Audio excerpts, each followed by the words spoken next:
tal? Bienvenidos a Entredichos, que usted puede ver todos los martes a las 11 horas aquí, en el Financiero Bloomberg.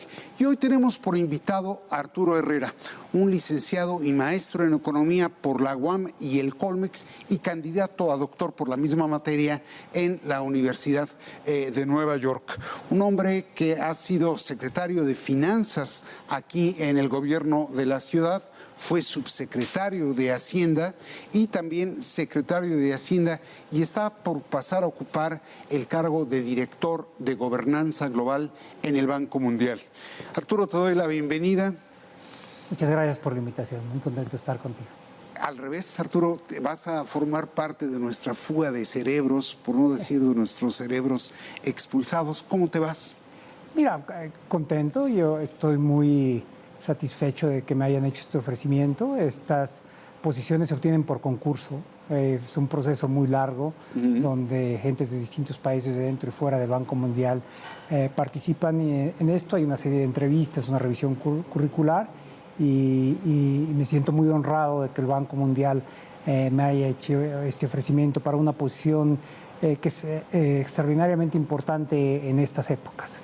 Cómo hacer que las instituciones funcionen bien en el mundo y cómo hacerlo en un contexto donde estamos saliendo de la pandemia, hay una invasión a un país y hay un crecimiento de la inflación.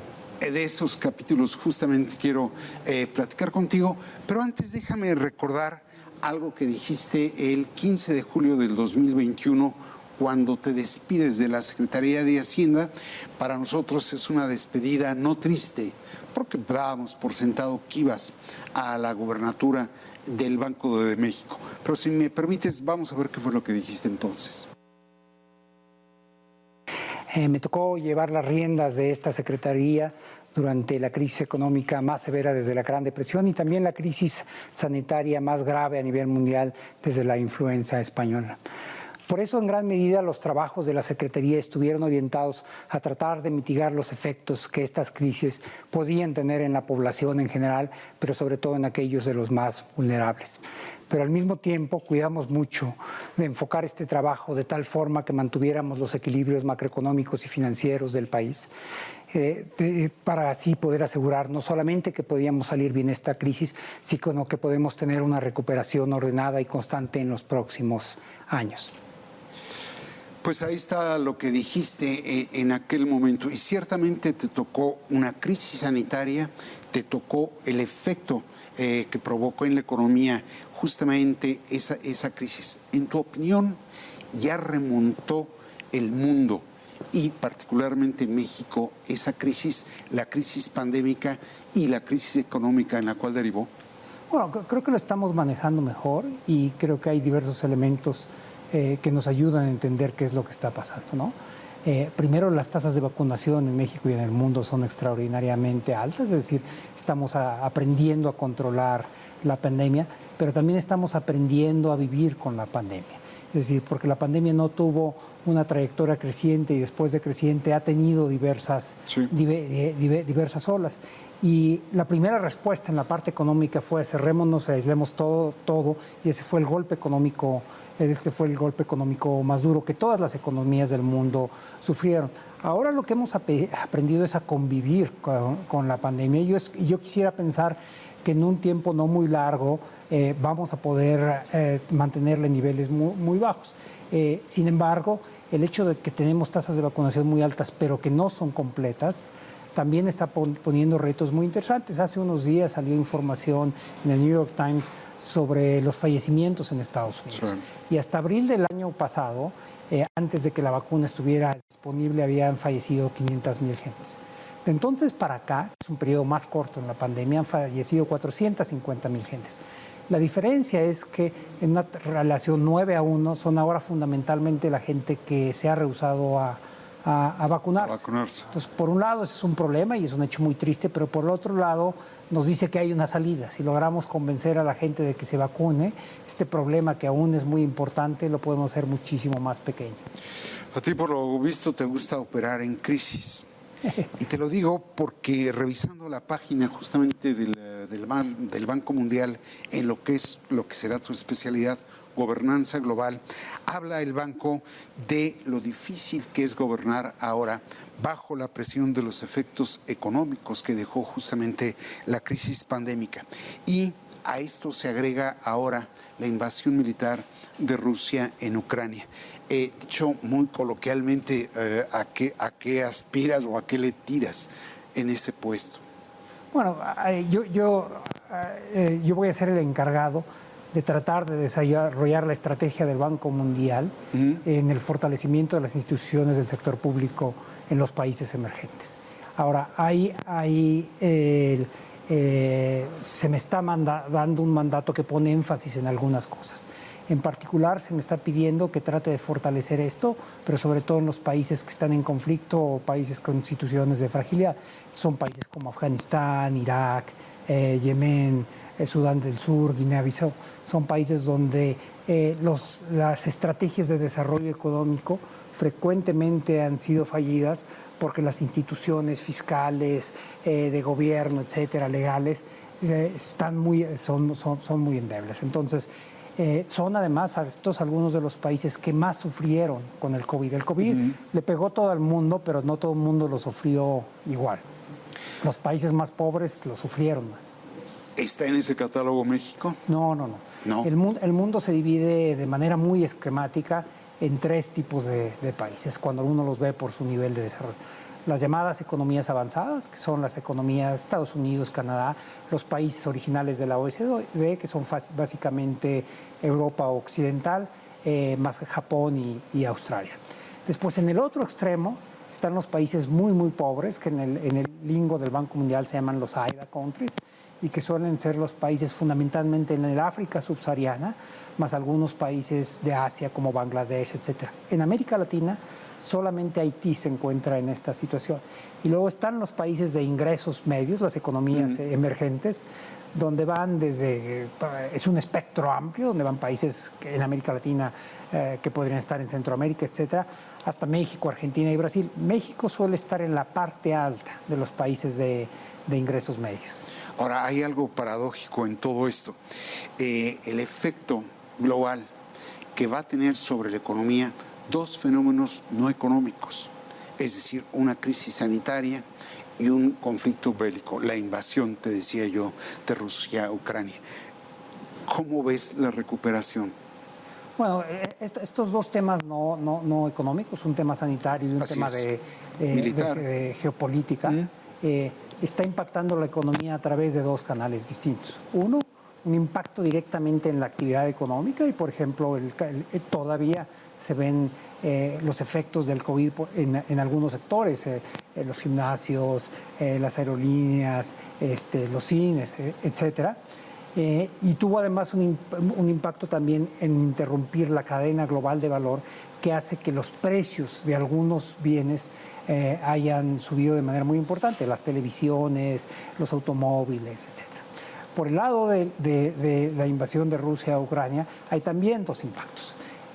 Un impacto que tiene que ver con la actividad económica en Europa, es decir, el hecho de que hay sanciones a Rusia por la invasión hace que la actividad económica disminuya de manera directa, pero también un impacto que puede ser paradójico a un primer vistazo, porque la economía rusa, aunque Rusia es un país muy grande, es un país de más de 200 millones de habitantes, es una economía relativamente pequeña, 3%, el 3% del PIB, pero es un país que está enfocado en algunas materias primas que son centrales, petróleo, gas, donde es el segundo productor del mundo, trigo, fertilizantes, etcétera.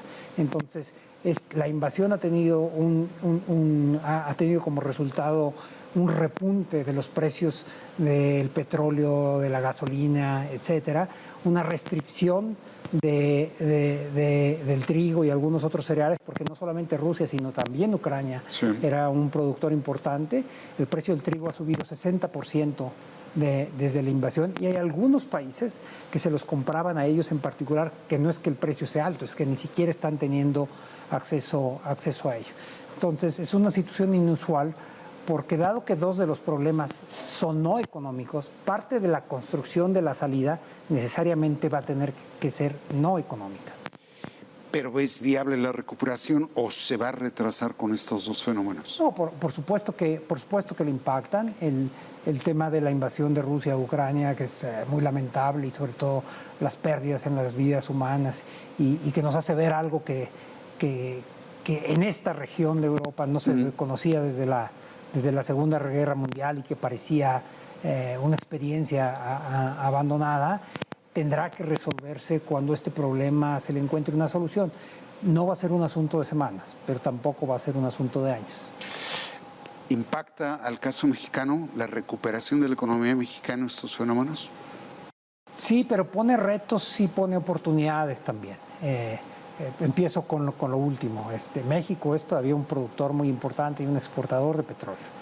El hecho de que se haya invadido Ucrania llevó el precio a la mezcla mexicana por arriba de $100 por barril o en la vecindad de $100 por barril. Eso hace que el país tenga ingresos que no tenía estimados cuando se preparó el presupuesto. Hay un segundo impacto también por el lado del sector financiero, que es algunas de las sanciones a Rusia asociadas a la invasión de Ucrania tienen que ver con disminuir el juego que tiene en el sector financiero o de plano sacarlo de los índices de los mercados emergentes. Eso quiere decir que cuando antes un inversionista, un fondo de pensiones alemán, por ejemplo, tenía que poner sus recursos en una canasta donde se encontraban México, Argentina, Turquía, la India, Sudáfrica y Rusia, cuando sacas a Rusia, ahora las mismas canicas se tienen que repartir entre menos jugadores, entonces nos toca más. Y parte de eso es lo que vemos en el efecto del peso. Más adelante quiero justamente abordar cómo es que tú estás viendo que hay algunas condiciones que podrían incluso darnos facilidades de algún modo. Pero antes de entrar a ellas,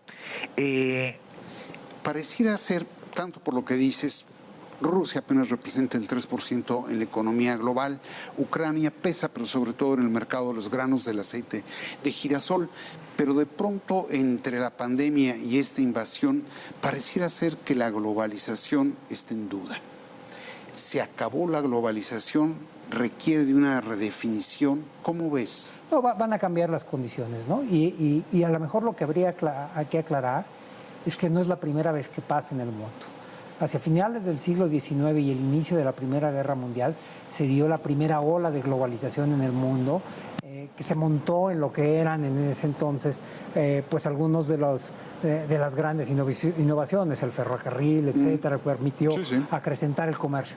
Después disminuye claramente con la Primera Guerra Mundial y hay una segunda ola que empieza muy lentamente después de la Segunda Guerra Mundial y donde después la arquitectura, el GATT, la Organización Mundial del Comercio lo facilita. Eso claramente no va a operar bajo las mismas condiciones. Y no es nada más la invasión de Rusia a Ucrania, es el COVID, es el conflicto comercial entre Estados Unidos y China, que era el tema más importante antes del COVID.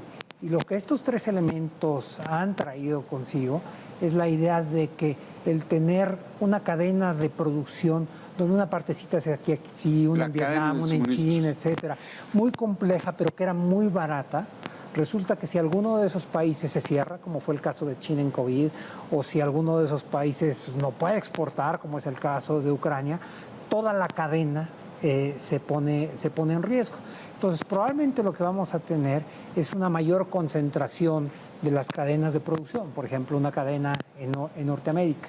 Y México ahí está muchísimo mejor posicionado que otros países emergentes, por dos razones, porque está cerca de Estados Unidos. Ya entraremos a eso, Arturo. Pero en el fondo tú ves entonces que resurja una suerte de nacionalismo o de proteccionismo. A ver, hay que calificarlo, ¿no? La idea del proteccionismo, del nacionalismo, era esta idea de yo estoy protegiendo mi industria y por eso no quiero comprarle a alguien o por eso le pongo impuestos a las exportaciones de otro país. Y eso puede pasar parcialmente en el caso claramente de Estados Unidos y China, eso fue parte del conflicto. Pero yo creo que aquí los detonadores van a ser distintos. van a ser. Yo no quiero, pensando en una empresa norteamericana, tener una parte muy importante de mi producción en China, no por un tema nacionalista, sino porque si por alguna razón se corta, entonces pone en riesgo mi cadena de producción. Entonces me parece que la lógica no va a ser tanto, aunque el efecto final pueda ser el mismo, la lógica no va a ser una lógica de nacionalismo, etcétera. ¿Se puede proyectar, hacer proyecciones económicas cuando fenómenos no económicos te meten ruido en la proyección? Sí, yo creo que lo que vamos a tener que aprender todos es a vivir en condiciones distintas, y eso es lo que se tendrá que modelar de aquí en adelante. Muy bien, si te parece vamos a pasar al capítulo mexicano, pero antes déjame ir a un corte.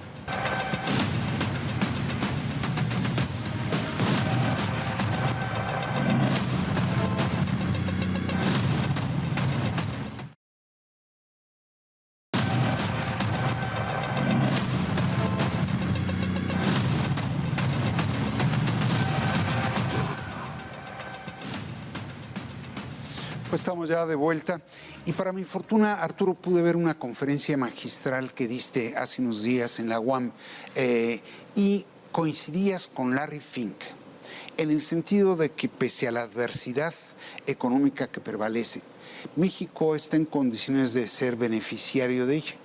Dices tú, por un lado, que el país cuenta con un cuadro macroeconómico estable, con una banca capitalizada, con una deuda sostenible y con la posibilidad de ser destino de inversiones. ¿Tú ves que se nos estén alineando las estrellas para lograr la recuperación? Sí, pero yo creo que hay algo que es importante subrayar. Esto quiere decir que tenemos la oportunidad. No se va a dar por sí solo, hay que aprovechar esta oportunidad. Y lo que hace distinto a México de otros países de América Latina es que efectivamente el endeudamiento y la parte macro está bajo control. La mayor parte de la deuda mexicana está en pesos. La parte que está en dólares está muy a largo plazo y está a tasas fijas. Es decir, incluso cuando hubiera una devaluación o algo, el riesgo del impacto es muchísimo menor que lo que fue, por ejemplo, en los 80s o en los 90s. En los 90s, en la crisis del 94, 95, el sector bancario quebró, hubo que rescatarlo. Hoy el sector bancario está saliendo mejor capitalizado de la crisis del COVID que como entró. Es decir, todo el mundo se espantó, entonces le aportaron capital a los bancos pensando que iba a haber muchas pérdidas que no se materializaron. Entonces hoy el sector bancario está bien capitalizado. ¿Y eso qué quiere decir? Que tiene balas que prestar. O sea, el sector bancario, si se dan las oportunidades, tendría recursos para ir financiando el crecimiento mexicano. Por el otro lado, situaciones como las que se han dado en Ucrania hace que México sea un destino de inversión financiera que antes iba a otros países. Y finalmente, el Tratado de Libre Comercio que firmamos con Estados Unidos hace un par de años, que fue un poco obligado porque Trump presionó más por razones políticas que por razones económicas, en realidad nos quedó muy bien ahora porque tenemos un tratado de libre comercio reciente, actualizado y con un horizonte de más largo plazo. Entonces están ahí las cosas como para que las aprovechemos. Hay algunas más, por ejemplo, la recuperación en Estados Unidos se está dando mucho más rápido de lo que todo el mundo esperaba. En parte por eso vemos las presiones inflacionarias. Uno de los resultados de estos es que las tasas de desempleo en Estados Unidos están a niveles históricamente bajos. Otra forma de verlo es que no encuentran trabajadores. Entonces, algunas de esas inversiones que requieren, sí, capital, maquinaria y trabajadores, pero no encuentran trabajadores, se están viniendo a México. Entonces, ya estamos viendo un aumento de la inversión extranjera directa en nuestro país. Ahora, están pues dadas esas 4 condiciones que tú destacas como posibles de permitirnos o de favorecer o facilitar la recuperación, pero señalas que hay 2 componentes no económicos con los cuales hay que tener cuidado. ¿Cuáles son estos? Mira, son justamente la invasión de Rusia a Ucrania y el COVID, y principalmente por la relación que tienen con sus efectos en la inflación. Estamos viendo un fenómeno global de incremento de la inflación y usualmente cuando tienes inflación estrictamente por razones económicas y en particular por demanda, por el lado de la demanda, la respuesta a través de la cual se frena la inflación es un incremento de las tasas de interés. Y todos los bancos, el Banco de la Reserva Federal, el Banco Europeo lo va a empezar a hacer, el Banco Central del Reino Unido y el Banco de México han empezado ya lo que se llama el ciclo de alza de tasas de interés.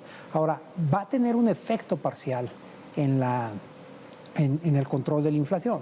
Es decir, porque si lo que ha disparado el precio del trigo es el hecho de que Rusia haya invadido a Ucrania y no le permite exportar y ellos mismos no puedan exportar, pues un aumento de las tasas de interés no hace que el trigo aparezca o que se pueda exportar desde distintos puntos de Ucrania, porque hoy están en una guerra. Entonces, este elemento de la inflación, pues sí, se puede ir controlando con el aumento de las tasas de interés, pero no se va a resolver hasta que se resuelva. Contiene, pero no resuelve el problema. Así es.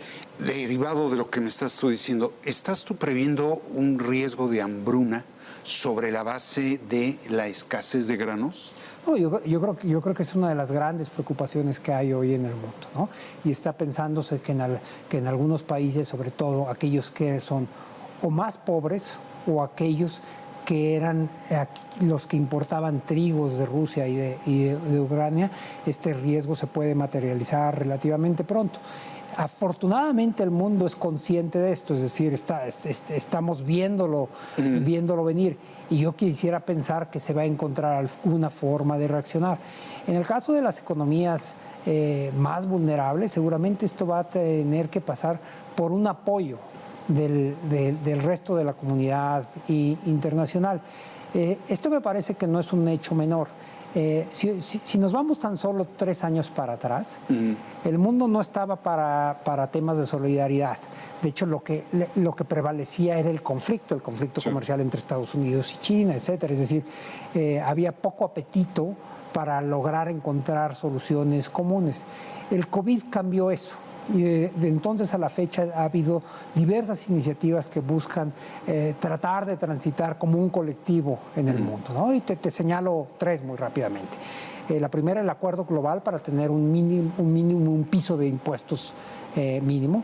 Segundo, todos los esfuerzos en torno a la vacuna en el COVID podían haber sido mejor, se puede perfeccionar, pero yo creo que fue en un tiempo récord que se desarrolló y hacerlo disponible a todos los países. Nosotros no sufrimos por tener abasto de la vacuna, algunos países sí. Y el tercero es darse cuenta que las economías más vulnerables, los países realmente más pobres del mundo, ni pueden adquirir las vacunas, ni pueden paliar la crisis por sí mismos, y ahora tampoco pueden paliar los efectos económicos de la invasión de Rusia a Ucrania sin la solidaridad internacional. Ya, ahora me regreso al origen de la pregunta. Estábamos hablando de los componentes que podrían alterar en México la recuperación. ¿El factor de la confianza importa? Sí, es muy importante y a veces cobra mayor énfasis que en algunos puntos que en otros, ¿no? Por ejemplo, en los últimos meses el hecho de que haya menos trabajadores en Estados Unidos y de que se haya dado la invasión de Ucrania ha hecho que la inversión extranjera directa haya aumentado en nuestro país, a pesar de que el discurso interno se puede haber polarizado. Cuando yo hablo con inversionistas extranjeros, los noto ellos más tranquilos sobre México que cuando hablo con inversionistas mexicanos, ¿no? Yo creo que hay un punto ahí que es una tarea por resolver, es un punto pendiente que se está volviendo clave para tratar de mandar las señales correctas y que todo el mundo tenga un horizonte más o menos estable, que es el tema del sector energético. El tema desde el sector energético, desde el inicio de la administración, ha pasado por diversas facetas. Primero fue el tema del gas, recordarás, etcétera. Yo creo que lo que es importante hacer es llegar a una solución, cualquiera que sea. La incertidumbre tiene más impacto que las decisiones finales. Ya, déjame traer algo justamente de la conferencia que diste, creo que el 18 de mayo, en la Universidad Autónoma Metropolitana, que me llamó la atención. Si te parece, lo vemos en la pantalla. Hay muchos países, y en particular en América Latina, donde se está polarizando la discusión y el entorno político, ¿no? En Chile, que siempre habían sido, pues, no medio medidos, de repente en las últimas elecciones tienes a Boric, que estaba a la izquierda de Bachelet, y el candidato de la derecha que estaba pero bien pegado a la derecha, ¿no? Lo mismo pasó en Perú, lo mismo pasó en Ecuador, etcétera. Entonces, está habiendo una polarización del discurso regional, y si bien eso es un ejercicio del juego democrático que me parece que es bienvenido, no contribuye a la inversión. Me quedo con la última expresión que tienes. La polarización no contribuye a la inversión. Sí. ¿Cómo moderar el discurso sin renunciar a la práctica política? Bueno, primero hay que tratar de entender las razones de fondo, porque lo que yo señalaba en esa charla es que la polarización es algo que se está dando de manera generalizada en América Latina, pero también en otros países. Y ahí mencioné lo que pasó en Ecuador, Perú y Chile, pero pasó también hace unos días en Colombia. En Colombia. Los dos candidatos que van a ir a la segunda vuelta son Gustavo Petro, que está a la izquierda de los candidatos tradicionales colombianos, un exguerrillero él mismo, y Hernández, que todo el mundo de manera tal vez caricaturesca dicen que es el Trump tropical, a la derecha de Uribe, por ejemplo, ¿no? Entonces, esta polarización tiene diversas razones. Una de ellas es, América Latina siempre había sido una región desigual, es decir, es una región donde los ricos tienen una parte mucho más, un porcentaje mucho más alto del ingreso que lo que tienen los países avanzados o lo que tienen los países muy pobres. Pero al mismo tiempo hay una tendencia a la concentración del ingreso en todo el mundo, no nada más en América Latina, desde 1980.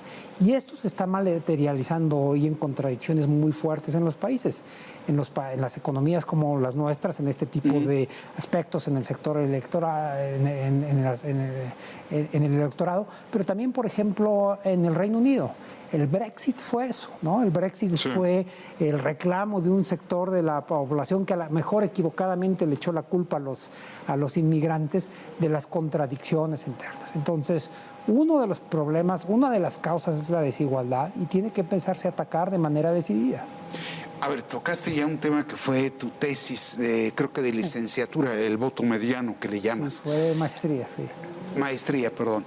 Ahora, si es así, ¿cómo lograr abatir la desigualdad sin vulnerar la inversión? ¿Se puede? Sí, por supuesto que se puede. Yo creo que había un mito que venía de los 80 justamente. ¿Y por qué la gente piensa en un parteaguas en 1980?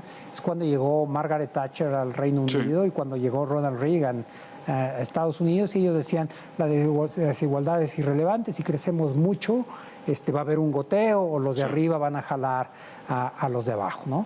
En países donde hay muy poca pobreza comparada como los nuestros, como los países europeos, la desigualdad se vuelve un problema, es decir, es un problema en sí mismo. Y lo que esto necesita es un proceso de reflexión interna de los países de hacia dónde queremos ir, qué es lo que queremos que el gobierno provea en materia de servicios como educación, salud, seguridad, y entonces tenemos que ponernos de acuerdo cuáles son los recursos que el gobierno requiere para eso y quiénes los van a ir aportando. Alguna vez escuché yo a algún colega, cuando fue en mi primera vuelta en el Banco Mundial, decir que esto era la forma en la que se sintetizaba el pacto social, un poco en el contrato social, un poco en el sentido de Rousseau, ¿no? Y es algo que nosotros tenemos que decidir también para nuestro país. Pues para el caso mexicano tocaste 3 capítulos fundamentales donde no tenemos un acuerdo. Dijiste salud, dijiste educación, dijiste seguridad. ¿Te parece que es un manejo correcto el que se está llevando a cabo en esas materias? Bueno, primero que hay que tomarlo con un granito de salto lo que está pasando, porque y a mí me tocó ser parte de esta administración. La mayor parte de esta administración ha operado en condiciones de COVID, es decir, ha estado en condiciones de emergencia ante 2 de las crisis más serias de la humanidad en la historia moderna. Pero lo que yo planteo es algo ligeramente distinto de como tú lo estás planteando.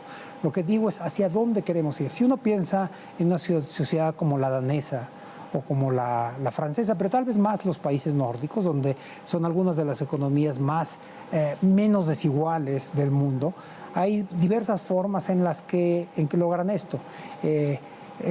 Las transferencias del gobierno, lo que el gobierno aporta, tiene un mayor alcance, es decir, desde la guardería hasta la universidad, sí, son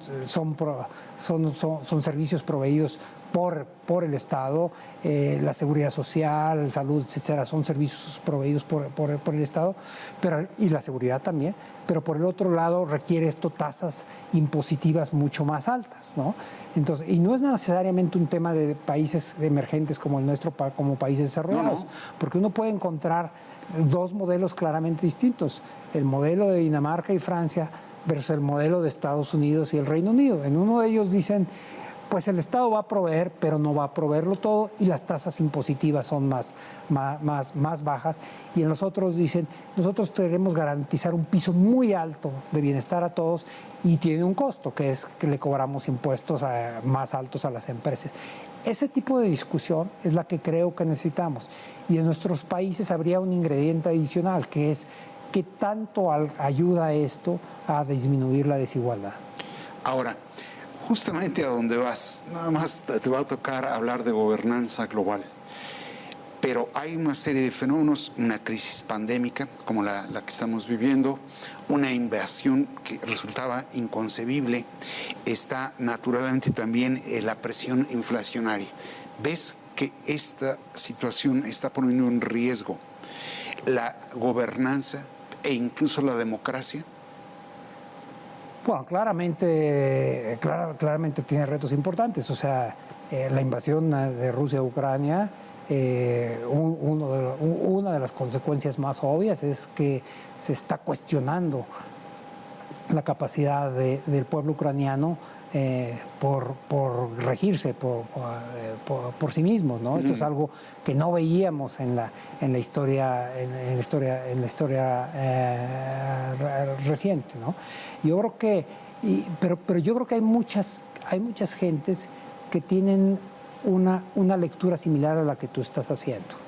Y la idea sería la siguiente, incluso antes de la invasión de Rusia a Ucrania, que este gran golpe que recibió sanitario en vidas humanas y económico la humanidad, pero que se esperaba que fuera temporal, no debe verse como un impasse, en donde una vez que lo pasamos, regresamos al 2019, sino que se debe de aprovechar la oportunidad de salida de esta crisis para construir un mundo que esté en mejores condiciones y a través del cual se aborden algunos problemas que ya eran muy urgentes, pero que por alguna razón no se habían podido abatir. Uno de ellos son los temas de cambio climático, otros de ellos son los temas de equidad, no nada más en términos de equidad socioeconómica, sino equidad de género, es decir, en los últimos años con los fenómenos del Me Too, etcétera, un problema que era brutal de inequidad con las mujeres de género, se volvió urgente por muchas razones atenderlo. Entonces la idea es que en la salida de estas múltiples crisis, todo mundo deberíamos ser lo suficientemente inteligentes para construir un mundo más justo, más equitativo y un mundo mejor que el que dejamos en el 2019. Pues muy interesante, te deseamos la mejor de las suertes ahí en el Banco Mundial, que es el hogar al que regresas, por lo demás. Sí, fue ya mi casa y parece ser que hago eso de vez en cuando. Yo inicié mi carrera después de mis estudios de doctorado en Hacienda y en una posición muy pequeñita, muy bajita, y muchos años después regresé a Hacienda y ahora también con este impasse de 4 años voy a regresar al Banco Mundial, que se han portado muy bien conmigo, un lugar muy interesante para trabajar. Qué bueno. Te agradezco mucho la disposición, como desde luego le agradezco a los seguidores del financiero Bloomberg el hecho de acompañarnos aquí en Entredichos. Muchas gracias.